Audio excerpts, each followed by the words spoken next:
होईल याचा विचार करत असतो. जो क्रोधाच्या अधीन आहे तो जिथे जाईल तिथे त्याच पद्धतीने वागत असतो, जगत असतो.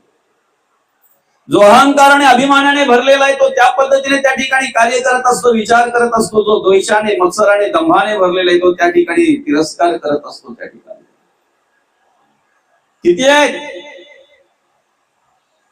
डोळा एक आहे पण त्या एका डोळ्यातून कर्म करून घेणारे किती आहेत? कान एक आहे, कानातून कर्म करून घेणारे किती आहेत? मुख वाचा एक आहे, बोलवणारे किती आहेत? त्याच्यातून बोलायला लावणारे किती आहेत? स्पर्श भूमिका एक आहे पण ते स्पर्श घेणारे किती आहेत? कुठल्या पद्धतीने स्पर्श घेतला जातो? काम, क्रोध, लोभ, मद, मत्सर, दंभ, संशय, चिंता, असूया, अद्वया, भावना, कल्पना, इष्णा, वासना, आशा, ममता, तृष्णा किती आहेत? अनेक आहेत. अनेक प्रकारे कर्म घडली जातात, अनेक प्रकारे कार्य घडलं जात आहे. आमच्या मनाची आवड काय आहे? आमच्या मनाला काय आवडत आहे? आमचं मन कुठे धावतंय? जसं मन कार्य करत असतंय, जसं मन संकल्प विकल्प कार्य करत असतंय त्या पद्धतीने इंद्रिय कर्म करत असतात. त्या पद्धतीने इंद्रिय कर्म करत असतात. त्या पद्धतीने इंद्रियांकडे विचार पाहायला मिळतात, कार्य पाहायला मिळतंय. ह्या विषयांवर ज्याला विजय मिळवता आला ना, ह्या वासनेवर ज्याला, ह्या विकारांवर ज्याला विजय मिळवता आला, त्यांनी आमच्याकडून कर्म करून घेता कामा नाहीत. काय त्यांनी आम्हाला कामाला लावता कामा नाही. ज्या वेळेला आम्हाला त्यांच्याकडून कर्म करून घेता येतील, ज्या वेळेला आम्ही त्यांना कामाला लावू ना, त्यावेळेला खऱ्या अर्थानं मोकळा आणि मुक्तीचा मार्ग आमच्यासाठी मोकळा असेल. मोक्ष आणि मुक्तीचा मार्ग आमच्यासाठी मोकळा असेल. कामाने बांधलेला आहे, लोभाने बांधलेला आहे, क्रोधाने बांधलेला आहे, अभिमानाने अहंकाराने बांधलेला आहे, दंभ, तिरस्कार, गर्व, ताठ्याने बांधलेला आहे. कोण सोडवेल त्याला? आणि स्वतःने स्वतःला बांधून घेतलेला आहे. आम्ही अज्ञानाने बांधलो, आम्ही अंधश्रद्धेने बांधलो, आम्ही देहबुद्धीने बांधलेलो आहोत, आम्ही मायेने बांधलेलो आहोत. किती अवस्थाने किती गोष्टींमध्ये आम्ही बांधलेलो आहोत. बरं, बद्ध अवस्था प्राप्त करून देणारे अनेक आहेत बरं का. वाईट विचार आम्हाला घराच्या बाहेर पाऊल ठेवल्यापासून स्पर्श करत असतात. संपूर्ण दिवसभराचा जर आम्ही विचार केला तर संपूर्ण दिवसभरामध्ये आम्हाला अधिक वाईट माणसं, वाईट विचाराची माणसं भेटलेली असतात की चांगल्या विचाराची माणसं भेटलेली असतात. संपूर्ण दिवसभराचा जर विचार केला तर आम्हाला अधिक वाईट विचार स्पर्श करत असतात की चांगले विचार स्पर्श करत असतात. आमच्या मनाला काय आवडतंय? पाप की पुण्य? बद्ध अवस्था की मुक्त अवस्था? माणूस आज सर्वश्रेष्ठ प्राणी आहे, सर्वश्रेष्ठ प्राणी आहे. उभ्या कण्याचा निर्माण केलेला आहे, विशेष बुद्धी दिलेली आहे, विशेष जाणीव दिलेली आहे, जगण्याचं स्वतंत्र दिलेलं आहे, चारही वाचा आपल्याला दिलेल्या आहेत, परा पश्चंती मध्यमानी वैखरी. विशेष बुद्धी दिलेली आहे. काही करावं काही नाही करावं हे माणसाला कळत आहे. एवढा विचारी आहे, एवढा ज्ञानी आहे मनुष्य. सगळ्या प्राण्या पक्ष्यांकडून खेळ करून घेण्याचं ज्ञान माणसाकडे आहे. आज सर्कशीत जर पाहाल तर तुम्ही हिंस्र प्राण्यांना सुद्धा खेळवतोय माणूस. हिंस्र प्राण्यांना सुद्धा माणूस खेळवतोय सर्कशीमध्ये. माकडवाला बघितलंय माकडाचा खेळ करणारा? सापाकडून खेळ करून घेणारा बघितलाय काय? अनेक प्राण्या पक्ष्यांकडून आम्ही खेळ करून घेत असतो. दुर्दैव एवढंच आहे, आम्हाला खेळ करायला कोण लावतंय ते विषय आम्हाला आयुष्यात कळत नाहीत. आमच्याकडून खेळ करून घेणाऱ्या वासना आम्हाला आमच्या आयुष्यात कळत नाही, ते दुर्दैव आहे. हे दुर्दैव आहे. हे विषय जयाते नाकळती. नाकळती म्हणजे ज्याने त्या विषयांवर आरूढ झालेला आहे, जो आरूढ झालेला आहे. बरं का?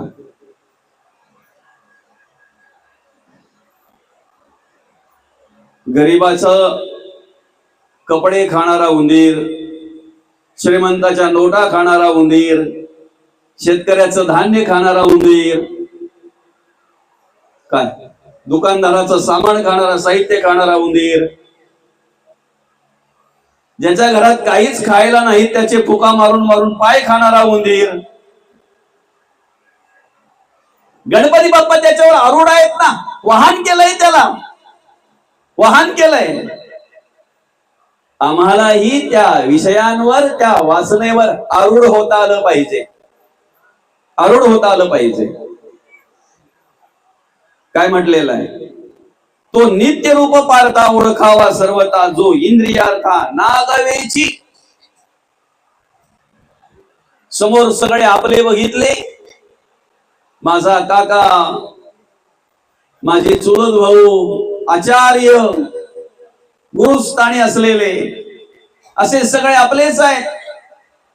आणि हे ममत्व निर्माण झालं, हे माझे आहेत, हे ममत्व निर्माण झाल्यानंतर अर्जुनाने शस्त्र खाली ठेवलं, हतबल झाला आणि देवाला सांगायला लागला, देवा कोणाला मारावं मी, कोणाशी युद्ध करावं मी?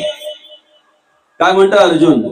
माझी इंद्रियच मला म्हणतायत आता हे थांबव दादा, हे शोभत नाही आपल्याला, आपल्यांनाच मारणं हे आपल्याला शोभत नाही.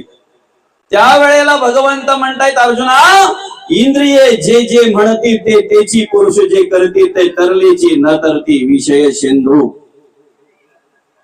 काय डोळे भगवंताने दिलेले आहेत, काय पाहावं ते आमच्या हातात आहे. दृष्टी संत देत असतात, संतांच्या कृपेने दृष्टी प्राप्त होत असते. देह देवाने दिलेला आहे. आणि देह म्हणजे काय आहे? देह देवाचे मंदिर. पण कधी संत चरण मिळाले तर, संतांचं मार्गदर्शन मिळालं तर तो देह देवाचं मंदिर आहे याची प्रचिती आल्याशिवाय राहणार नाही. देह भगवंताने दिलेला आहे, पण त्या देहाने काय करावं, देहाने कसं जगावं, देहाने कसं वागावं, त्याची ओळख, याचं अचूक ज्ञान, याचं मार्गदर्शन संत आम्हाला देत असतात. संतांच्या कृपेने प्राप्त होत असते, संतांच्या कृपेने प्राप्त होत असते.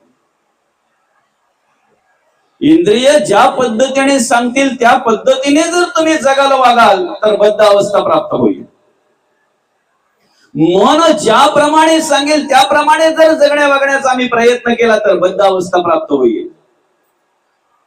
आणि एकदा काय मनुष्य अज्ञानाने, अंधश्रद्धेने, देहबुद्धीने, मायेने बांधला गेला विषयांनी, वासनेने, की कितीही काही केलं तरी संतांशिवाय, संतांच्या मार्गदर्शनाशिवाय कधीही मुक्त होणार नाही, कधीही मोकळा होणार नाही. कितीही प्रयत्न करू द्या, कितीही प्रयत्न करू द्या.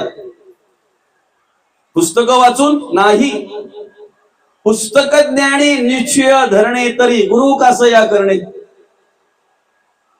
पुस्तकं वाचून जर आम्हाला ज्ञान झालं असतं आणि त्याच्यातूनच जर आम्हाला मार्ग मिळाला असता, त्याच्यातून जर आम्ही मुक्त झालो असतो तर आम्हाला श्री गुरु करायची गरज लागली नसती, गरज लागली नसती. ज्ञान मिळेल, आत्मज्ञान नाही.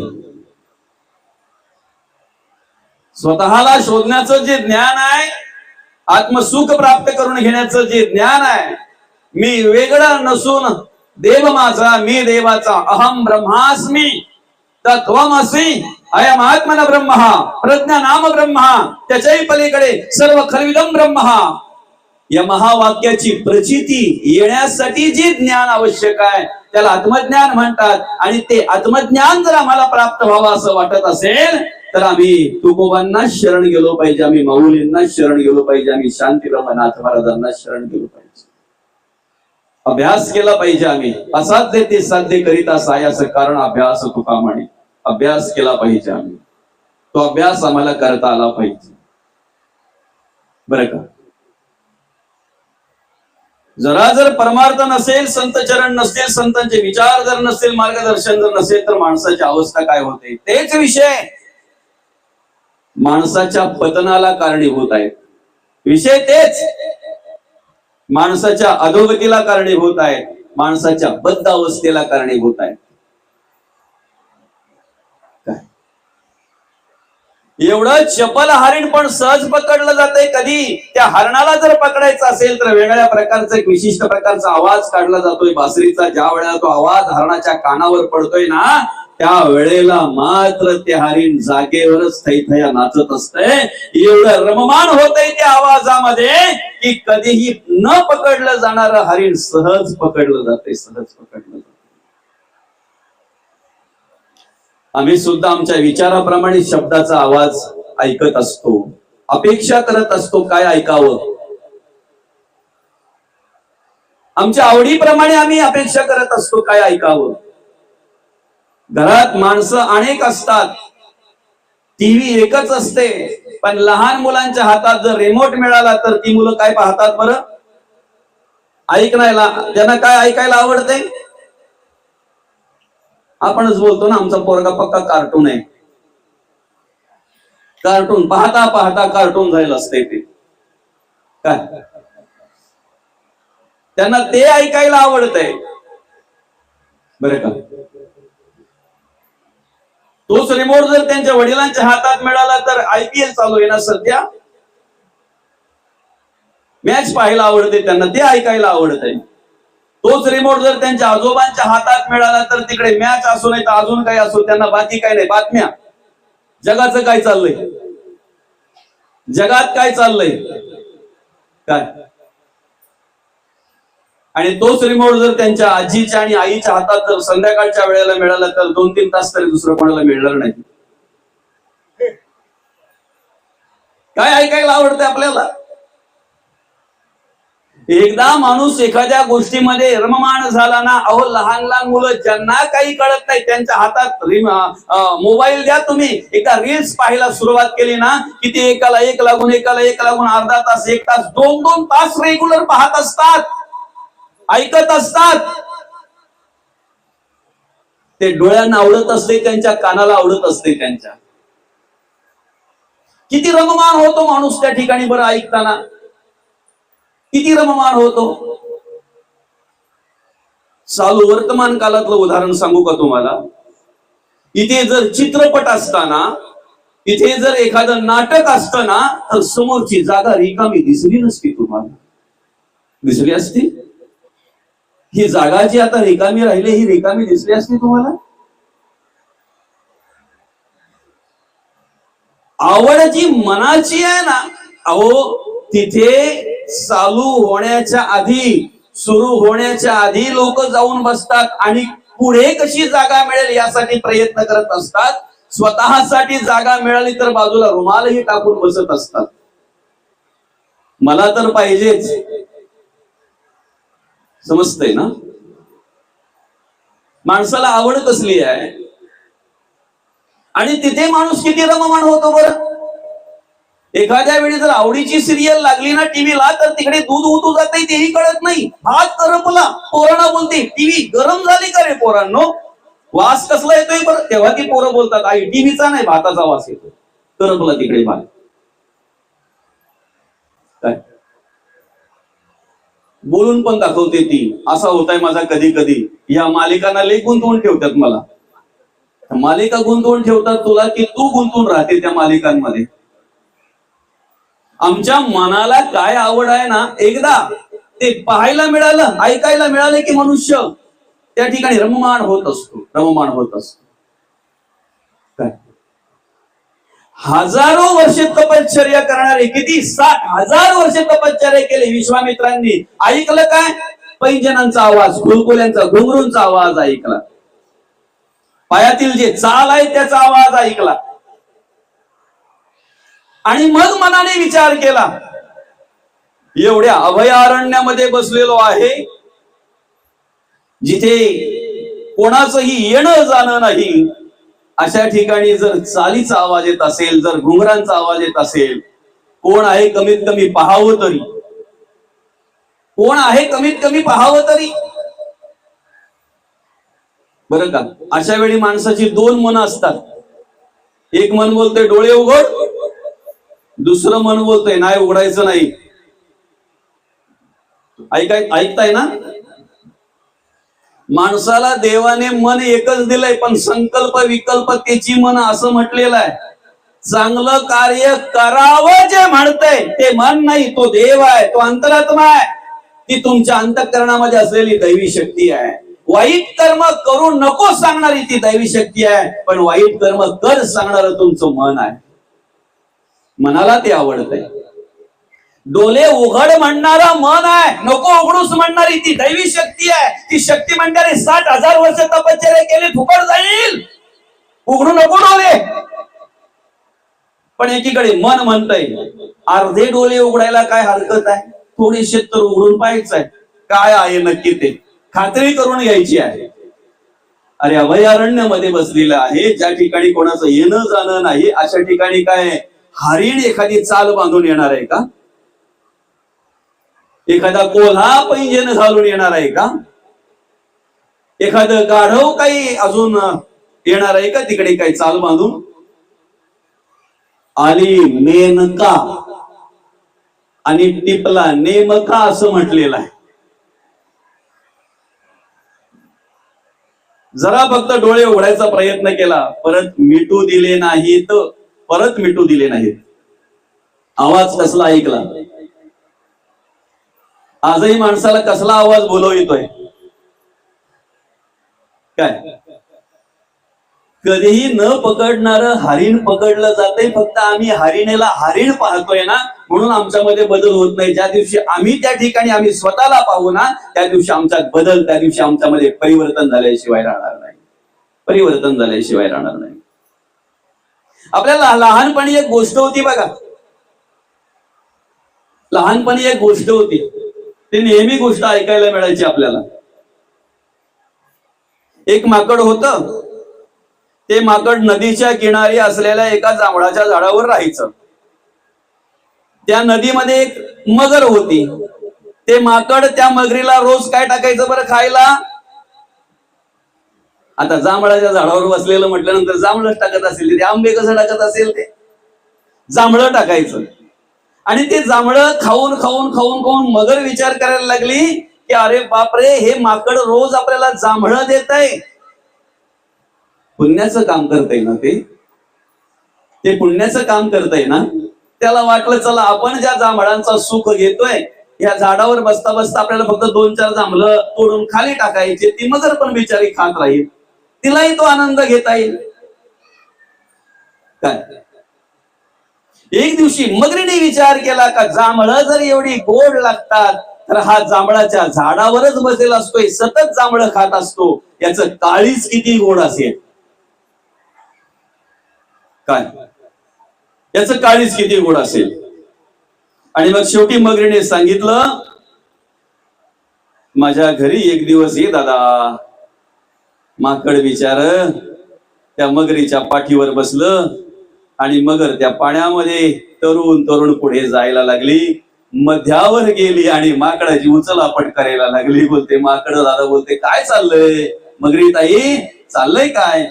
अरे दादा, मी कित्येक दिवसापासून विचार करायचे की जे जांभळं तू टाकतोय ती जांभळं जर एवढी गोड लागतात तर तुझं काळीच किती गोड असेल बरं का.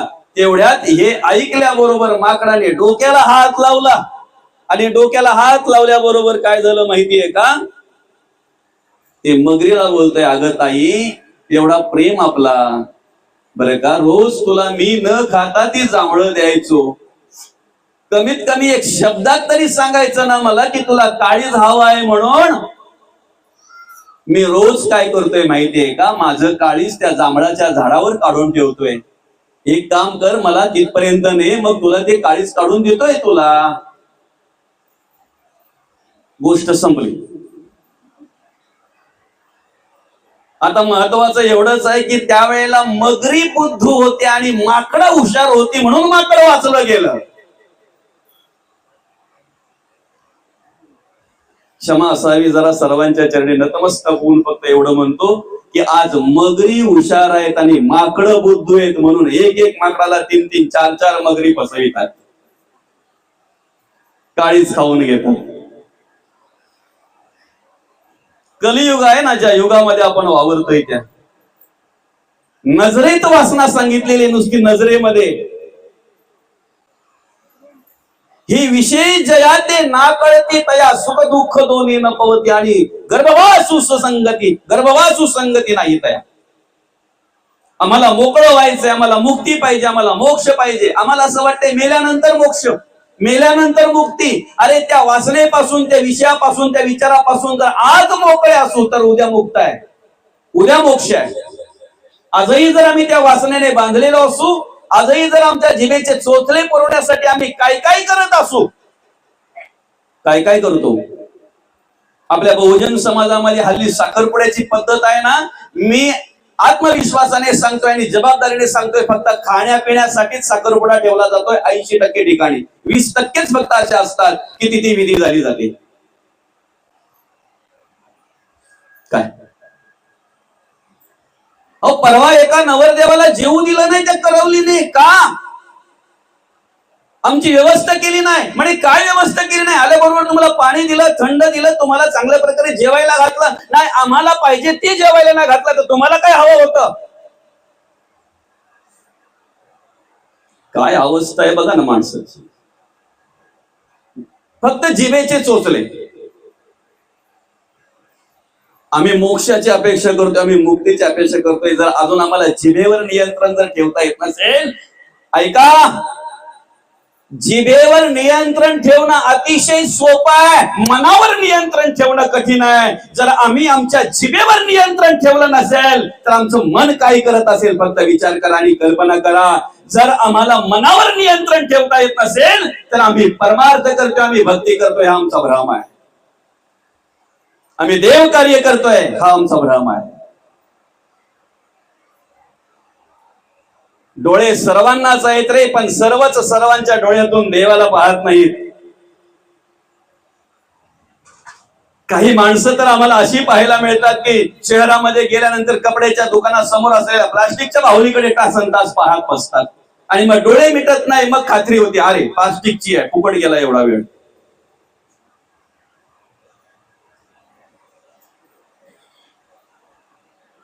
पाहण्यामध्ये सुद्धा बोलला जातो माणूस.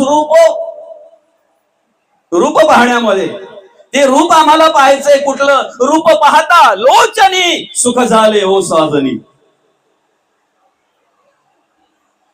काय माहिती का मौली, जे डोळ्याने आम्ही डोळे भरून पाहावं ना, डोळे भरून पाहावं म्हणजे ते पाहत असताना, त्या देवाच्या मूर्तीचं निरीक्षण करत असताना, त्या देवाकडे पाहत असताना, त्या देवाच्या प्रतिमेचं निरीक्षण करत असताना आमच्या डोळ्याची पापणी सुद्धा हलू नये अशी अवस्था मला प्राप्त झाली पाहिजे.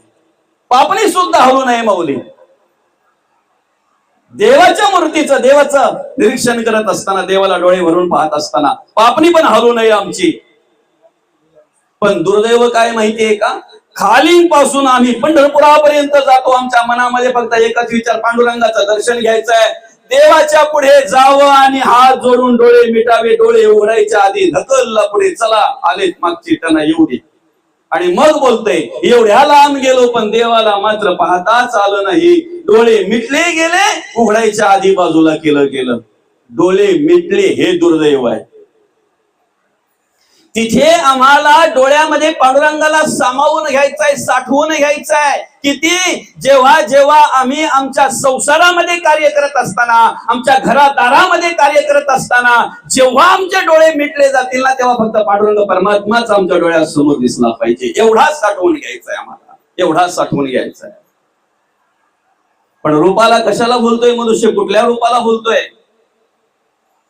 रात्रीच्या वेळी लाईट गेली की आम्ही बत्ती लावतोय, आम्ही मेणबत्ती लावतोय, त्याच्यावर एक पाखरू येते विशिष्ट प्रकारचं, त्याला पतंग म्हणतात. झेपा घेतय, ते झेपा घेतय त्या ज्योतीवर, किती आकर्षित होतय. ते रूप मला मिळावं, प्राप्त व्हावं म्हणून ते परत परत प्रयत्न करताय. चटके बसतात, भाजतय, लाजतय, पंख जळतात, शेवटी मरतय. रूप मिळत नाही त्याला. ते आज माणसाची अवस्था काय आहे?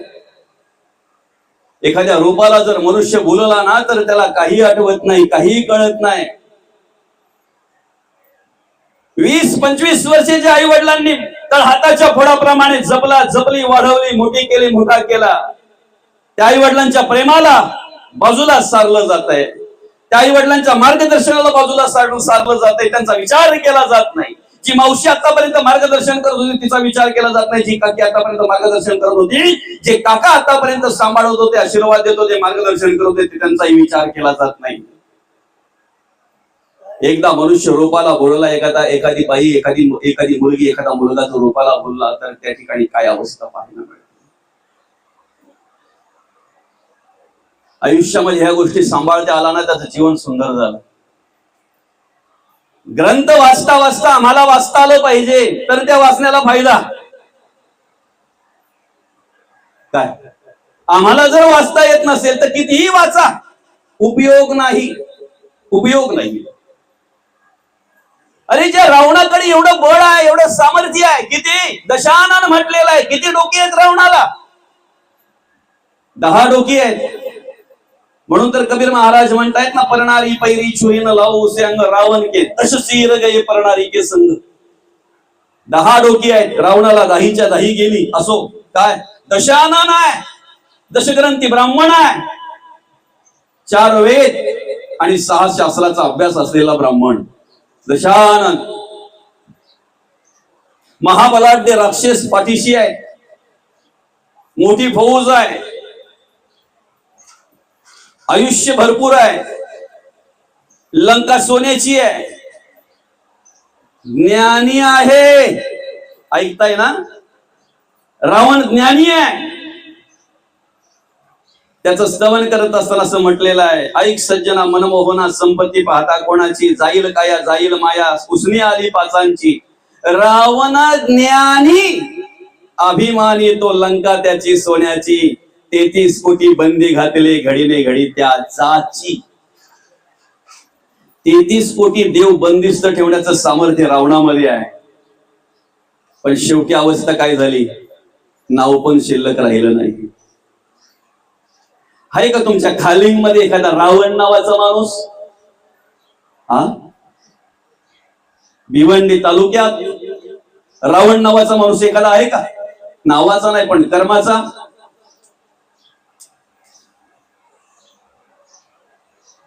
त्या मनाला ओळख करून देत असताना समर्थ रामदास स्वामी म्हणतायत, मना सांग पा रावणा काय झाले.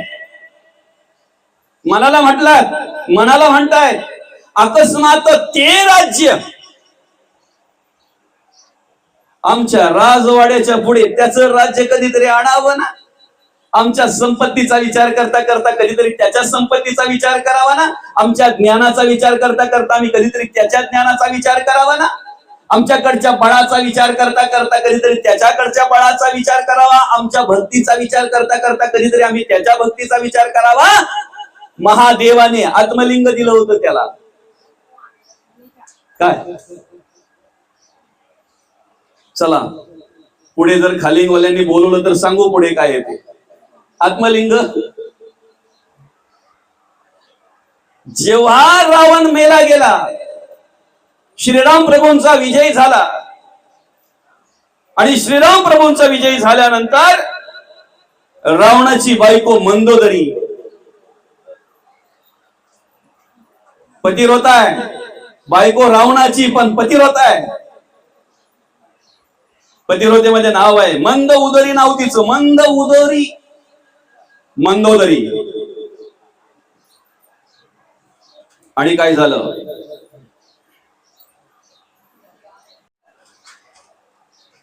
मंदोदरी विचार करते, माता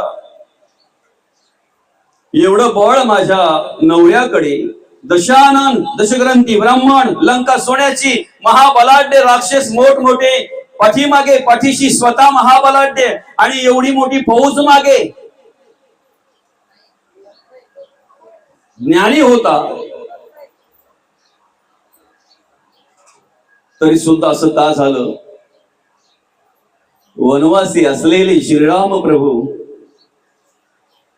वानर सेना मागे मोजकी कंदमुळे खालून राहणाऱ्या पर्णकुटीमध्ये राहणारे श्रीराम प्रभू त्यांचा विजय होतो. कोण आहे तो राम? साहजिकच वाटलं असेल त्या मंदोदरीला, राम कोण आहे नक्की? पाहायची इच्छा झाली, भेटायची इच्छा झाली. आणि एका ठिकाणी उगवतीचा सूर्य उगवलेला आहे. पश्चिमेच्या दिशेने श्रीराम प्रभू एका कातळावर बसलेले, तोंड करून पश्चिमेच्या दिशेने तोंड करून बसलेले एका कातळावर. आणि मंदोदरी पूर्वेच्या दिशेने येत आहे. पूर्वेच्या दिशेने मंदोदरी येत असताना मला सांगा, तिची सावली पुढे पुढे पुढे पुढे पडत असेल ना? पुढे पुढे पुढे पडत असेल ना? श्रीराम प्रभूंच्या मागच्या बाजूला उभे असताना समोर पडलेली सावली श्रीराम प्रभूंनी बघितली आणि सावलीचा विचार केला, ही सावली पुरुषाची नसून महिलेची सावली आहे. आणि महिलेची सावली म्हटल्यानंतर कोणतरी महिला माझ्या मागे येत आहे याचा विचार केला. आणि सावलीकडेच पाहून श्रीराम प्रभूंनी हात जोडले. आणि हात जोडून मागे वळून पाहतात तर मंदोदरी विचारतायत, कशासाठी आलेले आहेत? पुढे काहीही न बोलता मंदोदरीने मुखातून शब्द काढले, ज्यासाठी आलो होतो ना, जो प्रश्न मला पडला होता ना, त्याचं उत्तर मिळालं. काय म्हणतायत मंदोदरी माता? जो प्रश्न मला पडला होता ना, त्याचं उत्तर मला मिळालं. म्हणे काय? माझा नवरा महाबलाढ्य, महाबली, दशानन, दशग्रंथी ब्राह्मण, लंका सोन्याची, महाबली राक्षस, त्याच्या पाठीशी मोठी फौज, हरला गेला, पराभूत झाला. तुम्ही वनवासी कंदमुले खाऊन राहणारे, पर्णकुटीमध्ये राहणारे आणि मोजकी वानरसेना तुमच्या पाठीशी, तरी तुमचा विजय झाला. त्याचं उत्तर मला आता मिळालं. म्हणे काय? महिलेची नुसती सावली पाहून तिला दोन्ही हात जोडणारे श्रीराम प्रभू कुठे? आणि एखाद्या महिलेला एकटी पाहून तिला पळवून नेणारा रावण कुठे? का झाला रावणाचा पराभव आणि का झाला श्रीराम प्रभूंचा विजय? उत्तर मिळालं म्हणे मला. शब्द, स्पर्श, रूप, रस आणि गंध, एक एक एक एक विषय माणसाला कशा पद्धतीने तो कार्य करून घेत असतो. ज्या वेळेला हे शुद्ध करून घेता येतील ना आम्हाला, ज्या वेळेला शुद्ध अवस्थेमध्ये यांचा वापर आम्हाला करता येईल ना, त्यावेळेला खऱ्या अर्थाने आम्हाला मुक्ती आणि मोक्ष अतिशय सोपा होईल, अतिशय सोपा झाला जाईल. फक्त आम्ही जगता जगता इतरांच्याही जगण्याचा विचार आम्हाला करता आला पाहिजे. खऱ्या